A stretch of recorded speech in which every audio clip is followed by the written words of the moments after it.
Hello, Professor Dawkins. How are you? I'm Ben Stein. I'm so sorry to keep you waiting. How are you? Fine, thank you.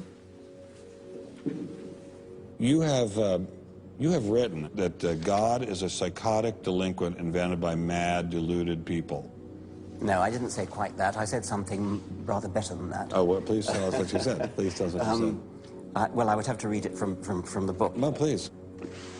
The God of the Old Testament is arguably the most unpleasant character in all fiction. Jealous and proud of it, a petty, unjust, unforgiving control freak, a vindictive, bloodthirsty ethnic cleanser, a misogynistic, homophobic, racist, infanticidal, genocidal, filicidal, pestilential, megalomaniacal, sadomasochistic, capriciously malevolent bully.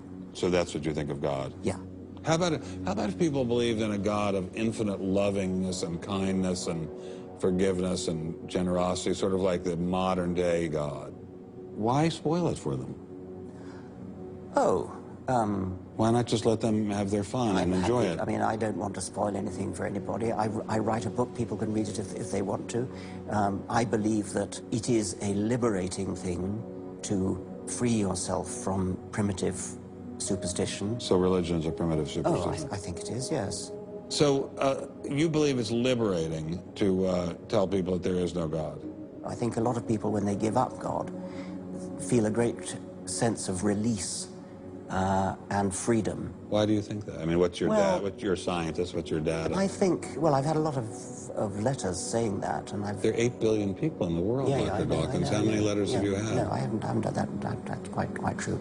Professor Dawkins seemed so convinced that God doesn't exist that I wondered if he would be willing to put a number on it.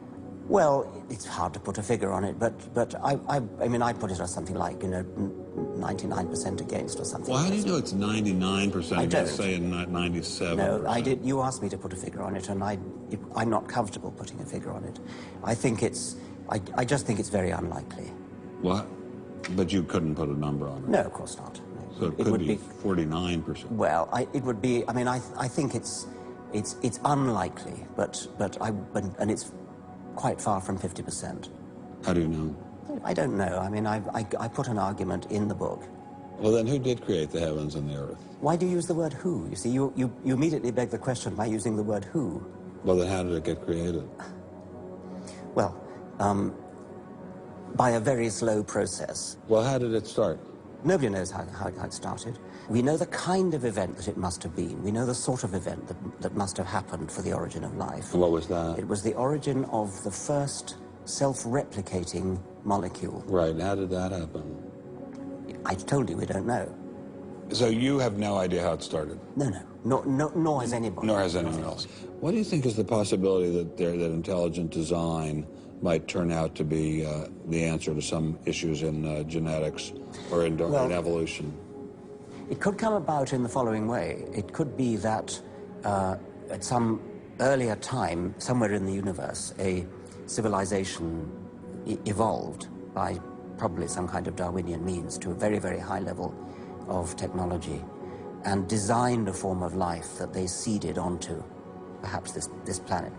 Now, that is a possibility and an intriguing possibility. And I suppose it's possible that you might find evidence for that if you look at the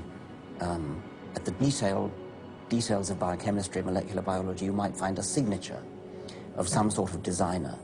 Wait a second. Richard Dawkins thought intelligent design might be a legitimate pursuit? And that designer could well be a higher intelligence from elsewhere in the universe.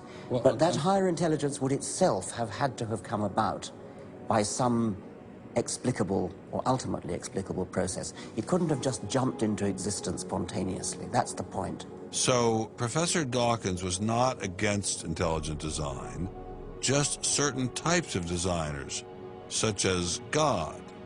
So the Hebrew God, the God of the Old Testament, he doesn't exist in your view? Certainly. I mean, that would be a very unpleasant prospect. And the Holy Trinity of the New Testament? Nothing like that. Do you believe in any of the Hindu gods? Like Vishnu? How can you ask such a question? You don't, right? How could I? I mean, why would I, given that I don't believe in any others? You don't believe in the Muslim God? No. I mean, why do you even need to ask? Well, I just wanted to be sure. So you don't believe in any God anywhere? Any God anywhere would be completely incompatible with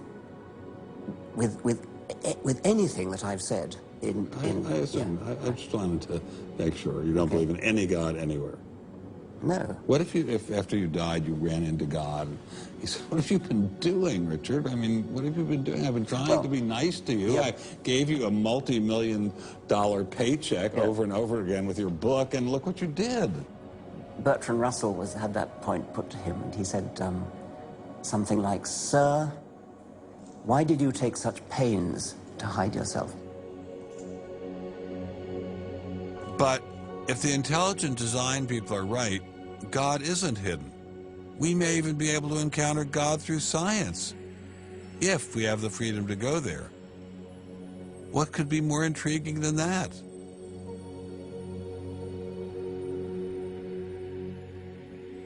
We take freedom for granted here in the United States. Freedom is what this country is all about. And a huge part of freedom is freedom of inquiry. But now, I'm sorry to say, freedom of inquiry in science is being suppressed. Behind me stands a wall that encircles the free sectors of this city, part of a vast system of barriers.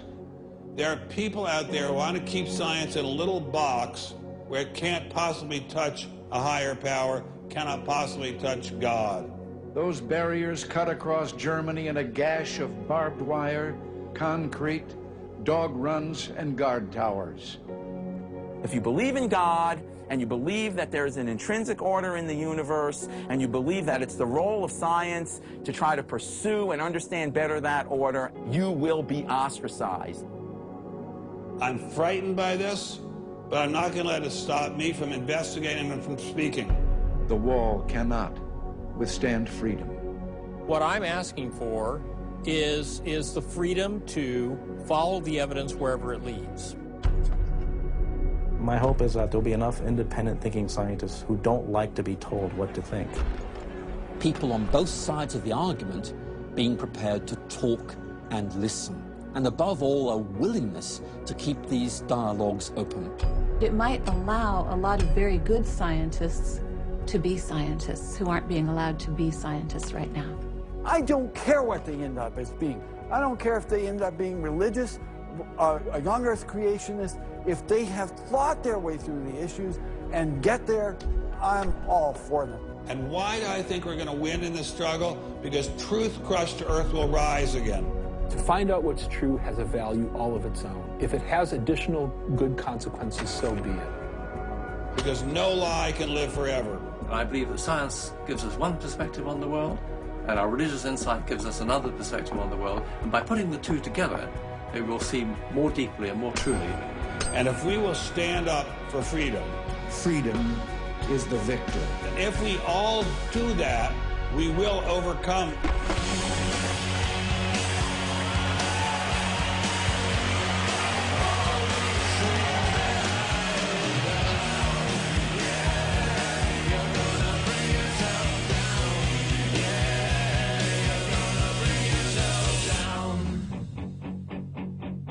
I've taken a first step by speaking out on this issue.